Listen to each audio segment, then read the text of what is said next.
माननीय अध्यक्ष जी, जहां तक जम्मू कश्मीर की जनता और विशेषकर घाटी की जनता है, पूरी तरह से स्थिति नॉर्मल है।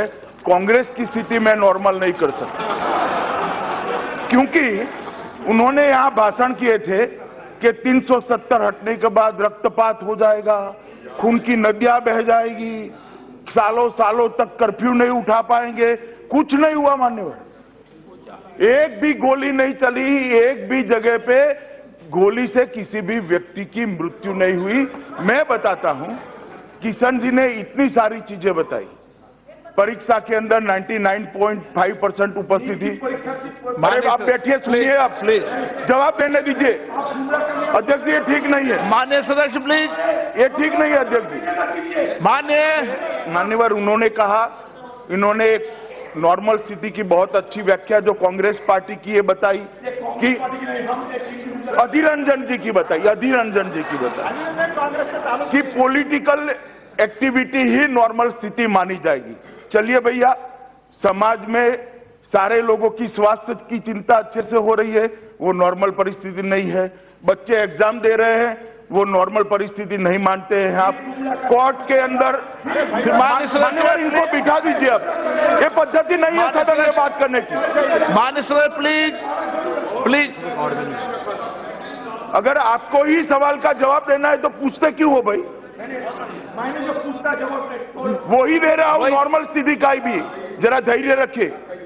अधीर रंजन जी मानते हैं कि बच्चे एग्जाम दे रहे हैं, वो नॉर्मल स्थिति नहीं है। 99.5% बच्चों ने एग्जाम दिया है। प्लीज माननीय सदस्य। मान्यवर, अगर इसी प्रकार से बात करना है तो आप या तो मुझे संरक्षण दीजिए या तो मैं जवाब बोलिए। आपका रिकॉर्ड में का रिकॉर्ड नहीं, ऐसे नहीं होगा मान्यवर। आपको इनको ये विपक्ष, ये कांग्रेस पार्टी के नेता है, इसके लिए कोई स्पेशल प्रिविलेज उनको नहीं मिलता है। मेरे जवाब के बीच में खड़े हो जाते हैं हर बार। ये पद्धति ठीक नहीं है, आपने उनको बताना चाहिए। मान्यवर, आप बैठ जाओ भैया, बैठ जाओ। मान्यवर, 99.5% बच्चों ने एग्जाम दिया है, वो उनको ठीक नहीं लगता है। सिर्फ श्रीनगर में 7 लाख से ज्यादा ओपीडी के पेशेंट आए, वो ठीक नहीं लगता है। सारे थानों में से कर्फ्यू हटा लिया, ये नॉर्मल नहीं लगता है।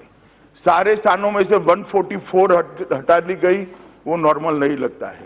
पुलिस फायरिंग से एक भी गोली नहीं हुई, मृत्यु नहीं हुई, वो भी नॉर्मल नहीं लगता है। ट्रैफिक की आवाजाही ठीक ढंग से हो रही है, वो भी नॉर्मल नहीं लगता है। उनको लगता है कि पॉलिटिकल एक्टिविटी कब होगी, वही उनकी नॉर्मल सिंह की व्याख्या है। सामान्य परिस्थिति की व्याख्या अधीर रंजन जी की ये है कि पॉलिटिकल परिस्थिति कब शुरू होगी। प्लीज माननीय सदस्य, माननीय सदस्य, आपका कोई नोटिस नहीं होगा, इनका कोई नहीं जा रहा। मान्यवर, मैं यहां पर जब सवाल का जवाब खड़ा होने के लिए खड़ा हुआ, तब मैं मानता था कि जम्मू कश्मीर की जनता की कोई चिंता करेगा। खैर, उन्होंने पॉलिटिकल एक्टिविटी की चिंता की। इसमें भी बताऊं, सारे पंचायत के चुनाव नरेंद्र मोदी सरकार की पहली टर्म में 40,000 पंच सरपंच के चुनाव हमने समाप्त किए, जो आज तक नहीं किए गए, सालों सालों तक इनके शासन में नहीं हुए। इसके बाद में तालुका पंचायत की सीटों के फिर माननीय सदस्य, आप कांग्रेस के दल के नेता हैं। माननीय सदस्य, आप थोड़ी प्रतिष्ठा बना के रखो, ऐसे क्या करते हो? एक मिनट माननीय गृह मंत्री जी, 1 मिनट। आप कांग्रेस संसदीय दल के सदन में नेता हैं, गरिमा बना के रखो। आपने प्रश्न पूछा, माननीय गृह मंत्री जवाब दे रहे हैं।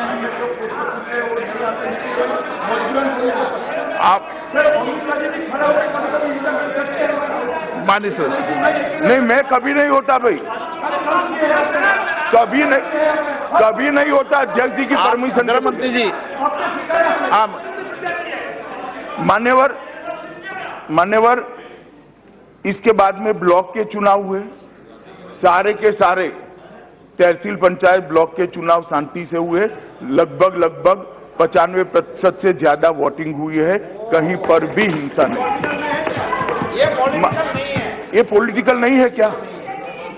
ये भी पॉलिटिकल है।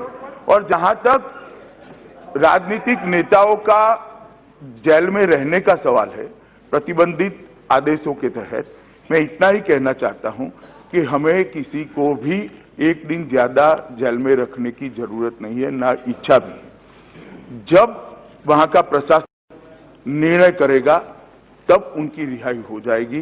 और इसमें अरे सुनो, आप सुनो ना भाई, सुनो ना, आप सुनो। अब इतना जोर जोर से बोल रहे हैं, अभी ये सब 5 महीने 6 महीने से जेल में है। फारूक अब्दुल्ला के पिता शेख अब्दुल्ला को कांग्रेस पार्टी ने साहब 11 साल तक जेल में रखा था, 11 साल तक, 11 साल तक रखा था। श्रीमती इंदिरा गांधी प्रधानमंत्री थी, मगर हम उनके नक्शे कदम पर चलना नहीं चाहते। जैसे ही प्रशासन उचित मानेगा उसको छोड़ देगा, हमारी कोई इंटरफियरेंस नहीं होगी। और ये आपका कल्चर है कि प्रशासन को यहां से फोन कर इंटरफियरेंस करना, हम नहीं करते हैं। जब प्रशासन जब कहेगा, उनको उचित परिस्थिति लगी तब होगा। और मेरा सभी सदस्यों से इतना कहना है कि ये कुछ नेता जो जेल में हैं उनकी चिंता सबने करनी चाहिए, वो भी कर रहे हैं, मैं भी कर रहा हूं, मगर ज्यादा चिंता घाटी के जनता की कर अगर आप सवाल पूछते तो घाटी की जनता को लगता कि कांग्रेस पार्टी हमारी भी चिंता कर रही है, सिर्फ पॉलिटिकल एक्टिविटी की चिंता नहीं कर